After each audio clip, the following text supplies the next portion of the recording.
Құрметті оқырмандар, каналға тіркеліп, видеоға лайк басып, қазақ тілі каналына қолдау көрсетіңіздер. Қыз жібек. Қазақтың ең көне мұраларының бірі. Лиро-эпостық дастан. Қыз жібек жыры аңыз емес, тарихи оқиға. Кейіпкерлері өмірде болған адамдар. Жырдың негізгі кейіпкерлері Төлеген мен Жібек. Бірін-бірі шын сүйген ғашықтар.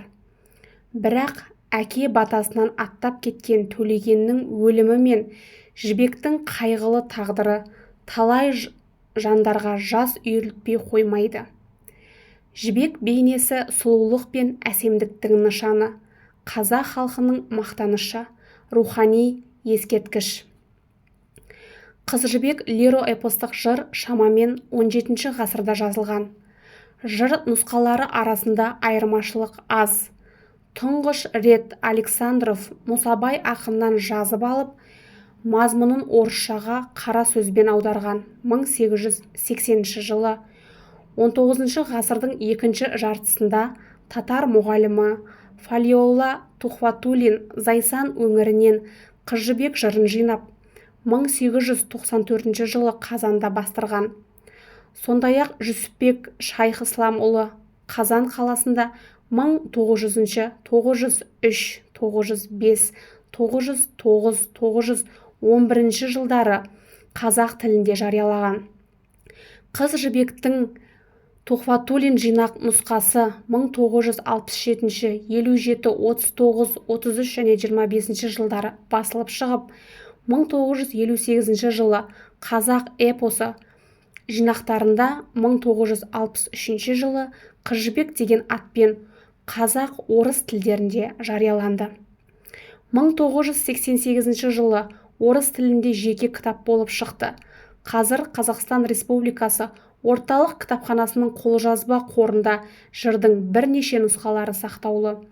Оның ішінде Мырзағалиев, Дәнекеров, Қалмағанбетов, Рахметов, Мәсқожаев нұсқалары бар.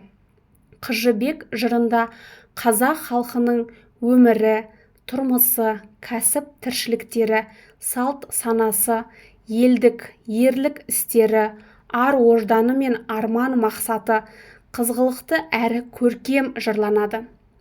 Жыр мазмұнында Базарбай байдың Төлеген атты ұлы 19 жасқа толғанда өзіне жар іздеп, 210 сұлудың арасынан Сырлыбай ханның Жібек атты қызын ұнатқандығы айтылады. 3 ай Сырлыбай ханның елінде болған Төлеген өз еліне бармақ болып сапарға шығады. Бірақ Жібекті қызғанып, жол тосқан Бекежан қапыда Төлегенді өлтіріп, қазасын Жібекке өзі келіп естіртеді. Сол үшін Бекежан өлім жазасына кесіледі. Жырдың 2 бөлімінде хабарсыз кеткен Төлегенді іздеп шыққан інісі Сансызбай Қалмақ ханы Қоренді өлтіріп, Жағалбайлы елін жаудан азат еткендігі айтылады. Қыз жібек жыры 2 бөлімнен тұрады. Бірінші бөлімінде Төлегеннің Жібекке үйленуі әңгімесінде, екінші бөлімінде Жібектің Сансызбаймен қосылғаны баяндалады. 2 бөлім 2 оқиғаны жырлайды, бірақ сюжет біреу: жігіттің үйленуі. Қыз жібек эпосын махаббат гимні деудің әбден жөні бар. Оның нағыз көркем туындыға айналуы процесі жүріп жатқан кезде, яғни 16-18 ғасырлардағы қазақ қоғамында жеке бастың сезімнің бостандығы, махаббат еркіндігі туралы мәселе мұндай деңгейде ашық айтыла бермеген. Ескі рулық заманның неке мен отбасына қатысты еже қабыл, қалың мал, көп әйел алу, әмеңгерлік сияқты салттары үстем болған. Солай бола тұрса да, Қыз жібек жырының шығуы сол дәуірдің кезінде ақ халықтың идеал туралы эстетикалық пайым түсінігінде белгілі бір дәрежеде өзгеріс болғанын айғақтайды. Төлегеннің де Жібектің де өзіне лайық жар іздеуі, сүйіспеншілікпен үйленуді көздеуі сол кезеңдегі жастардың ойында көкірегінде жүрген арманын, мұңын, тілегін аңғартады. Жырдың ел арасында кең тарағанын бір себебі осында болса керек. Төлеген қазақ эпосы, тіпті бүкіл қазақ фольклоры үшін жаңа кейіпкер. Ол Қозы Көрпештен де өзгеше, қозының бейнесінде батырлық қасиет көп, ал Төлеген нағыз лирикалық кейіпкер. Ол бай болуды, батыр болуды көксемейді. Оның арманы өзіне лайықты сұлуды сүю, соны өзіне өмірлік жар ету. Жыршыда осыны айтады. Батырлық, байлық кімде жоқ, ғашықтық жөні бір басқа. Демек, сол кездің қоғамында осындай ой пікір болған, яғни ел ішінде махаббатты өте таза, бәрінен ерекше, биік сезім, оны кез келген адам біле бермейді деген ұғым қалыптасқан. Нақ осындай ерекше сезім Төлегенді әкесінің бата бермегеніне қарамастан алыс жолға шығып аттандырады. Төлеген үшін өмірдің мәні де, сәні де махаббат. Махаббат үшін күресіп өмір сүру, сүйгеніңе үйлену. Сондықтан да болу керек. Оның мінезі де, істері де әдеткі эпостағыдай емес. Ол аң да ауламайды, мал да бақпайды.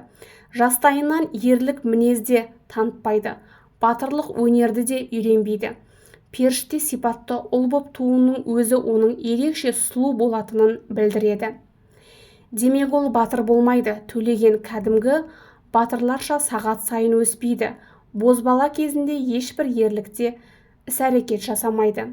Есесіне 12 жасында өзіне пара-пар сұлу қыз іздей бастайды. 16 жасқа толғанда ат тұяғы жететін жерді түгел шарлап шығады. Қыз Жібек туралы ести сала ол еш ойланбастан жолға шығады. Төлеген Қозы Көрпеш қалыңдығының ауылына жалғыз аттанып, көп қиындық көріп, ұзақ жүріп кетсе, Төлеген қасына бірнеше нөкер ертіп, жылқыдан 250 жорға алып, бірнеше түн жол жүріп, Шекті деген елге келіп, шатырды тігіп, жоғарыларын жайып салып, жұртқа жар салады. Байқайтынымыз Төлеген алыс елге шаршамай, талмай, еш қиналмай, азақ күнде жетеді. Оның қызды таңдауы да өзгеше. Қызын көрсеткен әрбір адамға бір жоғарыдан береді. Тіпті Төлегеннің өз Жібекке құда түседі. Бұл да оның ерекшелігі. Оның құда түсу әдісі де айрықша. Алдымен жұртқа жорға таратып, Шекті еліне мырзалықпен танылады да, Қаршыға арқылы Жібекті көруге мүмкіндік алады. Бұл жерде Төлеген тағы бір мінез көрсетеді.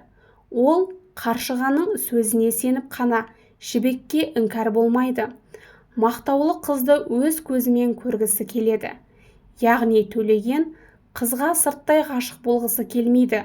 Қызды өзі сынап, өзі тілдесіп қана бағаламақ. Міне, жастайынан өзіне тең қызды іздеген Төлеген мұнда да сол әдетінен таймайды. Көркем шығарма болғандықтан жырда Төлеген мен Жібектің бір-біріне деген сүйіспеншілігі бірден ашылмайды.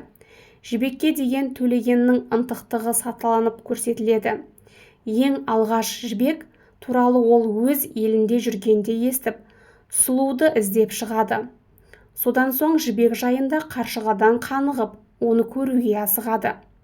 Сөйтіп Қаршығаға ілесіп, көштің соңына түседі.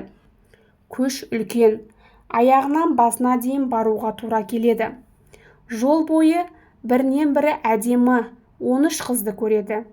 Әр қайсысын Жібек екен деп жақындағанда Қаршыға Жібек емес дейді.